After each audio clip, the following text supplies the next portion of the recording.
Hello students, तो कैसे हैं आप सब। मैं आपका सर मोहम्मद अली इरशाद एक बार फिर से आप सबके सामने हाजिर हूं। जैसा कि मैंने आपसे वादा किया था कि हम लोग कल जो मुलाकात करेंगे आपसे वो एक नए चैप्टर के साथ करेंगे, ठीक है। वो एक नया चैप्टर, आपका इंटरेस्टिंग चैप्टर क्या है, वो इलेक्ट्रोकेमिस्ट्री है। जैसे मैंने आप लोगों से पूछा भी था कि आप इलेक्ट्रोकेमिस्ट्री और सॉलिड स्टेट में क्या पढ़ना चाहते हैं, तो आपने हमें जवाब भी दिया और कुछ लोगों ने कॉल करके भी कहा कि क्या कहते हैं सर इलेक्ट्रोकेमिस्ट्री पढ़ाइए। तो मैं आप लोगों के लिए क्या कहते हैं इलेक्ट्रोकेमिस्ट्री का चैप्टर लेके आया हूँ। हम लोग इसके बारे में पूरा डिस्कस करेंगे, क्या कहते हैं छोटी छोटी बातों को भी डिस्कस करेंगे, शुरू से चलेंगे आखिर तक चलेंगे, जैसा कि मेरी आदत है। और आप जानते हो कि हम क्या चलते हैं एकदम ईजी से, क्या करते हैं नीचे से ऊपर की ओर हम लोग चलते हैं, नहीं। तो अब आते हैं क्या कहते हैं कुछ मसले पर जिस पे बात कर लिया जाता है। देखिए बेटा, मेहनत कई बार बताई गई है, सब बताते हैं और सब आप भी जानते हो ना, लेकिन बार बार बताना ज़रूरी है ताकि आपको क्या कहते हैं उस चीज़ को क्या कहते हैं बिल्कुल ध्यान में रहे। मेहनत बहुत ज़रूरी है, मेहनत नहीं करेंगे तो कुछ मिलेगा नहीं, ठीक है। अब बहुत सी चीज़ें होती हैं, देखा जाता है कि अगर जो एजुकेशनल वीडियो होती है, जैसे आप मेरी ही नहीं किसी की वीडियो भी देखिए, उस पर हम लोग क्या कहते हैं उतना ज़्यादा टाइम क्या कहते हैं नहीं देते हैं जितना कि हम क्या कहते हैं किसी क्या कहते हैं उस तरह के वीडियोस जो क्या कहते हैं आपके किसी काम के नहीं हैं, ठीक है। फ़नी वीडियोस हुए, ऐसे वीडियोस हुए, उस पर हम वक्त अपना ज़्यादा देते हैं और उस पर वक्त ज़्यादा हम लोग खर्च करते हैं। ठीक है, एन्जॉयमेंट ज़रूरी है, लेकिन उसके साथ साथ क्या कहते हैं आपको ये चीज़ें जो आपको भविष्य में काम आने वाली हैं वो भी आपके लिए क्या कहते हैं ज़रूरी है। तो ज़रूरत से क्या कहते हैं जो चीज़ है उसको आप वक्त दीजिए। हर चीज़ का एक क्या कहते हैं लक्ष्य बनाइए कि आपको कब क्या करना है। बिना लक्ष्य के आप क्या कहते हैं कुछ नहीं कर पाएंगे। लक्ष्य नहीं होगा तो आप मेहनत नहीं करेंगे, और मेहनत नहीं करेंगे तो कुछ आप हासिल नहीं करेंगे। अभी कल ही क्या कहते हैं शिक्षक भर्ती क्या जो हुई थी, क्या कहते हैं उसका रिजल्ट आया है। और उसमें क्या कहते हैं हमारे आपके बहुत से क्या कहते हैं जानने वालों का क्या कहते हैं चयन हुआ है। ये हम सबके लिए खुशखबरी की बात है। मैं उस एग्ज़ाम में नहीं था, मेरा क्या कहते हैं कोई उससे सरोकार नहीं है, तो इसलिए मैं उससे दूर हूँ। लेकिन मेरे मुझे भी इस चीज़ की निराशा है कि मेरा वो क्या कहते हैं उस टाइम का वो गोल नहीं था, ठीक है, जिससे जो दोस्तों ने मेरी बनाए और आज उन्होंने क्या कहते हैं वो अपने लक्ष्य को हासिल किया। मेरा लक्ष्य कुछ और था और उस लक्ष्य पे मैं काम कर रहा हूँ, ठीक है। तो सबका अपना अपना लक्ष्य होता है। तो आप भी कोई एक सेट गोल बनाइए, ठीक है, जिससे आपको क्या कहते हैं वक्त, क्योंकि वक्त बहुत कीमती है, जल्दी से वो चीज़ें हासिल हो जाएं। देखिए सबका एक वक्त होता है, ज़रूरी नहीं है कि आज जिनका वक्त था कल हमारा वक्त होगा, ठीक है, और वक्त सबका बदलता रहता है। हुँ? तो निराशा तो नहीं होनी चाहिए, लेकिन क्या कहते हैं फ़िक्र होनी चाहिए, ठीक है। निराशा तो नहीं होनी चाहिए लेकिन फ़िक्र होनी चाहिए, कहाँ गलती हमसे हो गई और क्या चीज़ें हमसे गलत हो गई जो कि वो गलती हम दोबारा ना दोहराएं, उस पर उससे सीख लेकर हम उससे आगे मेहनत करें। पिछली बातों को याद करना भी, ये भी एक तरह का क्या कहते हैं अपने आप को कम करना होता है। तो पिछले जो गलतियाँ हुई उसको हम याद, उससे सिर्फ सबक लें बस, ठीक है, उस पर रोना नहीं है। अब जैसे कोई चीज़ हासिल करना है तो उसके लिए एक गोल बनाना पड़ता है, ठीक है। कहा गया क्या कहते हैं setting goal, setting goals is the first step in turning the invisible into the visible, ठीक है। जो अदृश्य चीज़ें हैं जो हमको नहीं पता है क्या कहते हैं उसको विजिबल में परिवर्तित करने के लिए हमको सबसे पहले क्या करना होगा, एक गोल सेट करना होगा, एक लक्ष्य सेट करना होगा, ठीक है। तो उस लक्ष्य को सेट करने के लिए, ठीक है, हम उस पर मेहनत करेंगे। जब हमारा गोल होगा हमको यही बनना है, ये करना है, ये हासिल करना है, तो उस हिसाब से हमारी मेहनत होगी। जैसा गोल होगा, ठीक है, वैसे मेहनत होगी। तो अभी के लिए क्या कहते हैं हम लोग इतना ही सीखते हैं और इसको आप लिख भी लीजिए। देखिए क्या था, setting setting goals is the first step in turning turning the invisible invisible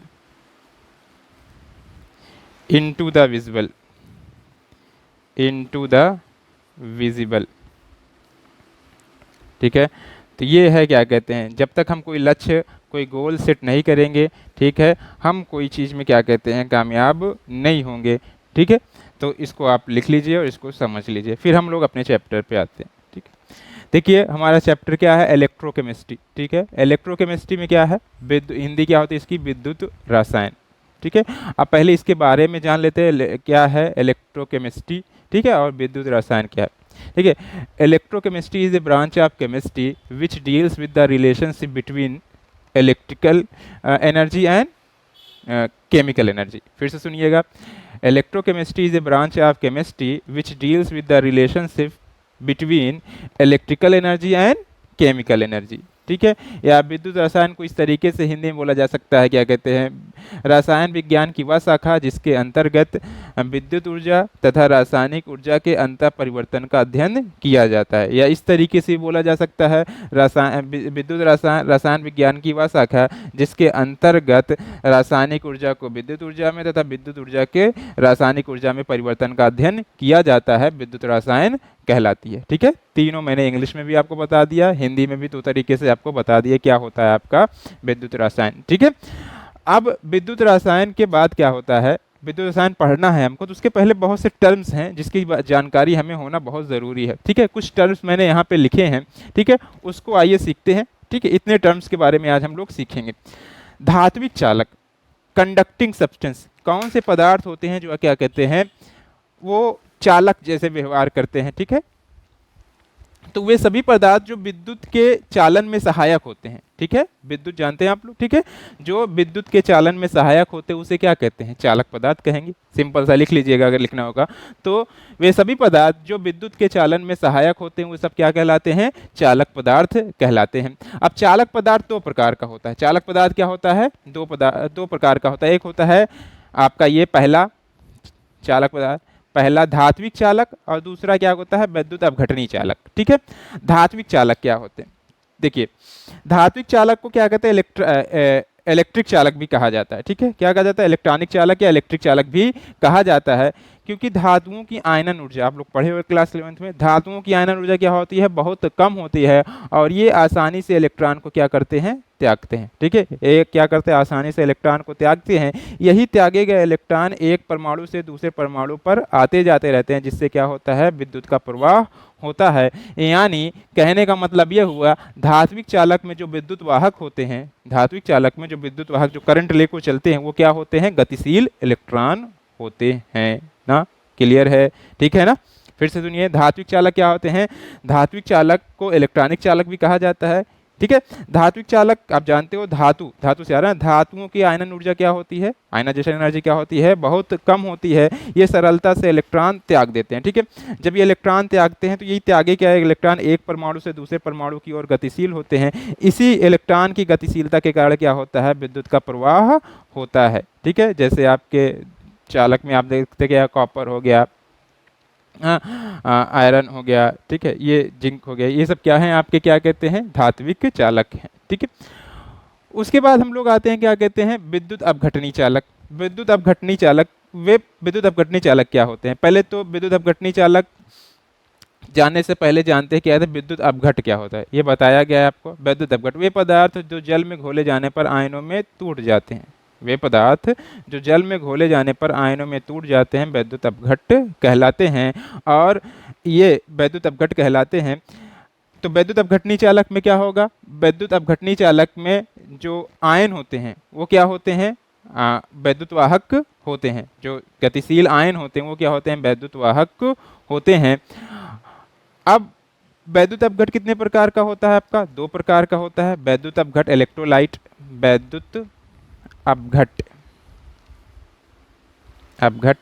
ठीक है, ये कितने प्रकार का होता है, दो प्रकार का। आप लोग बोल रहे हैं, हमको पता है क्या है, एक प्रबल विद्युत अपघट, प्रबल और दुर्बल। ठीक है, प्रबल विद्युत अपघट क्या होते हैं, वे विद्युत अपघट जो जल में घोले जाने पर पूर्ण रूप से आयनित हो जाते हैं। ठीक है, क्या हो जाते हैं, पूर्ण आयनित हो जाते हैं, वो क्या होते हैं, प्रबल विद्युत अपघट कहलाते हैं। और जो क्या कहते हैं, अल्प आयनित होते हैं, वो क्या कहलाते हैं, आपके दुर्बल विद्युत अपघट कहलाते हैं। जैसे आपके प्रबल विद्युत अपघट में आपका हो सकता है H2SO4, ठीक है, और HCl। ठीक है, ये सब प्रबल विद्युत अपघट हैं। दुर्बल विद्युत अपघट में जैसे आपका क्या कहते हैं हम लोग, CH3COOH, ठीक है, आपका NH4OH, ठीक है, ये सब क्या है, दुर्बल वैद्युत अपघट्य हैं। तो इनके ये क्या होते हैं, पूरी तरीके से आयनित हो जाते हैं, और क्या होते हैं, ये अल्प आयनित होते हैं। उसके बाद आता है क्या कहते हैं, इलेक्ट्रोड। इलेक्ट्रोड किसे कहते हैं, इसको जानते हैं हम लोग, इलेक्ट्रोड। ठीक है, हाँ, ये इलेक्ट्रोड देखते हैं, इलेक्ट्रोड, इलेक्ट्रोड। देखिए, जब किसी धातु की छड़ को, जब किसी धातु की छड़ को उसी धातु के लवण के विलयन में, उसी धातु के लवण के विलयन में डुबो के रखा जाता है, तो यही युक्ति क्या कहलाती है, इलेक्ट्रोड कहलाती है। ठीक है, देखिएगा, जैसे ये क्या कहते हैं आपका, एक ये है, ये कॉपर, कॉपर धातु का ये क्या कहते हैं, छड़ है। ठीक है, ये क्या है, कॉपर धातु की छड़ है।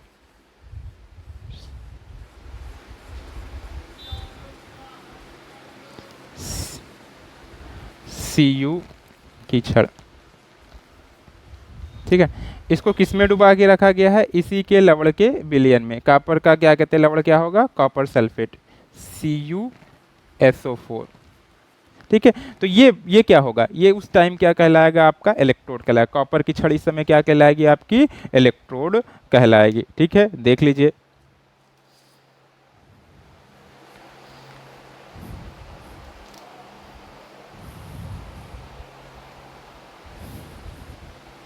ठीक है। तो अब ये छड़ देखिए, जब ऐसी कंडीशन होती है, जब किसी धातु की छड़ को उसी धातु के लवण के विलयन में डुबो के रखा जाता है, तो उनके मध्य क्या होता है, इलेक्ट्रॉनों का विनिमय होता है, इलेक्ट्रॉनों का क्या होता है, आदान प्रदान होता है।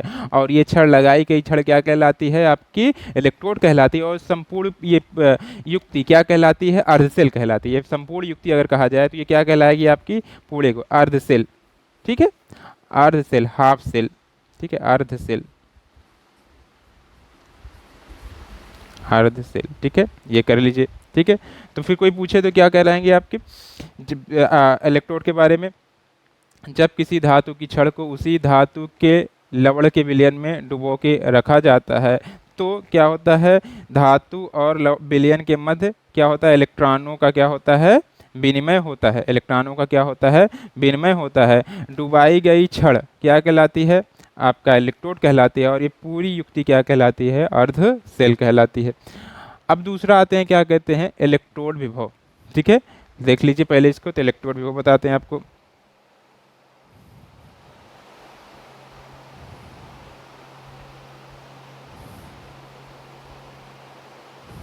ठीक है, इसकी परिभाषा भी सेम है। ठीक है, जब किसी धातु की छड़ को, इलेक्ट्रोड विभव पहले लिख लेते हैं हम लोग, क्या पढ़े हैं, इलेक्ट्रोड विभव, इलेक्ट्रोड विभव, इलेक्ट्रोड पोटेंशियल, इलेक्ट्रोड पोटेंशियल।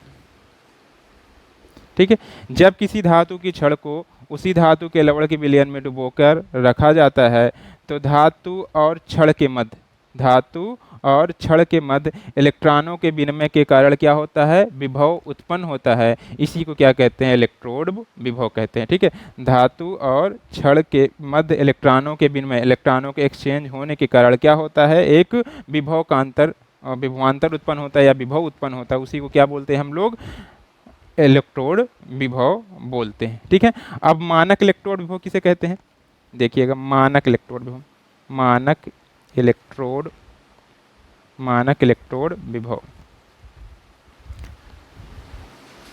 ठीक है, standard standard electrode potential, S potential ऐसे लिख सकते हैं, स्टैंडर्ड इलेक्ट्रोड पोटेंशियल।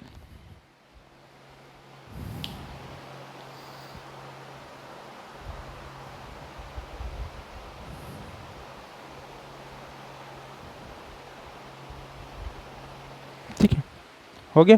देखिए, इलेक्ट्रोड विभव को ई से प्रदर्शित करते हैं और मानक इलेक्ट्रोड विभव को ई नाट से प्रदर्शित करते हैं, ई नाट या ई जीरो जो बोलते हो, जैसे जो बोलता है। ठीक है, तो बस कुछ नहीं है इसमें, जब किसी धातु की छड़ को उसी धातु उसी धातु के लवण के 1 मोलर सांद्रता, ठीक है, 1 मोलर सांद्रता वाले विलयन, 1 मोलर सांद्रता वाले विलयन में 25 डिग्री सेल्सियस ताप पर रखा जाता है, तो इस दौरान क्षण और विलयन के मध्य उत्पन्न विभवांतर को क्या कहते हैं, मानक इलेक्ट्रोड विभव कहते हैं, और इसे ई नॉट से प्रदर्शित करते हैं। कंडीशन लग जाती है बस, इसमें क्या होगी, कंडीशन। कंडीशन क्या है, आपका विलयन की जो सांद्रता होनी चाहिए वो कितनी होनी चाहिए, 1 मोलर होनी चाहिए। कितनी होनी चाहिए, 1 मोलर होनी चाहिए। और जो आपका क्या कहते हैं टेम्परेचर है वो कितना होना चाहिए, 25 डिग्री सी। तो यहाँ पे आप ऐसे भी कर सकते हैं, ठीक है, जैसे यहाँ पे आपका ये विलयन है, कोई क्षण है, तो आप यहाँ कहते हैं जो इसका कॉन्सेंट्रेशन है उसको हम लोग क्या मान ले, 1 मोलर, ठीक है, और टेम्परेचर यहाँ पे कितना रहेगा, 25 डिग्री सी, ठीक है। तो और ये आपका क्या था, CuSO4 कॉपर सल्फेट। जब किसी धातु की छड़ को उसी धातु के लवण के 1 मोलर विलयन में, उसी धातु के लवण के 1 मोलर विलयन में 25 डिग्री सेल्सियस ताप पर रखा जाता है, तो छड़ और धातु के मध्य उस दौरान उत्पन्न विभवांतर को क्या कहते हैं, मानक इलेक्ट्रोड विभव कहते हैं। इसे ई नॉट से प्रदर्शित किया जाता है, ठीक है। अब आते हैं सेल के बारे में, आज इतना सीखेंगे। सेल सेल सेल क्या होता है, जब दो अर्धसेलों को, जैसे ये एक अर्धसेल बना है, ठीक है, जब दो अर्धसेलों को किसी सुचालक तार द्वारा जोड़ दिया जाता है तो प्राप्त युक्ति ही क्या कहलाती है, आपकी क्या कहलाती है, सेल कहलाती है। देखिए जैसे ये अर्धसेल है आपका, एक यहाँ पे सेल सेल की बात करें हम लोग, तो एक अर्धसेल ये हुआ, चलिए हम बताते हैं। मान लीजिए एक अर्धसेल हुआ ये आपका क्या हुआ, Zn जिंक की छड़ है, Zn की छड़ है,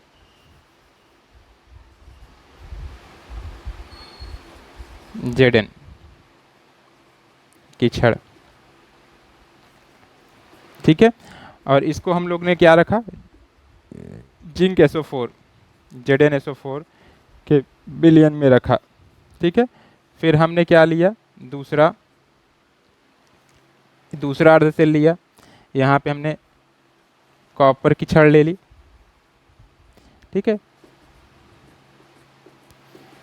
और इसको CuSO4 कॉपर सल्फेट के सोल्यूशन विलयन में रखा। अब इन्हीं दोनों अर्धसेलों को हम लोग किसी सुचालक तार से अगर जोड़ देंगे तो ये जो प्राप्त युक्ति है वो क्या कहलाती है, सेल कहलाती है। मतलब दो अर्धसेलों को जोड़कर बना सेल ही क्या बना यंत्र क्या कहलाता है, आपका सेल कहलाता है। तो याद रखिएगा, सेल दो प्रकार का होता है, एक होता है विद्युत अपघटनी सेल, क्या होता है, एक होता है विद्युत अपघटनी सेल होता है, दूसरा होता है गैल्वनी सेल, उसे वोल्टी सेल भी कहते हैं, या इलेक्ट्रोकेमिकल सेल मतलब वैद्युत रासायनिक सेल कहते हैं।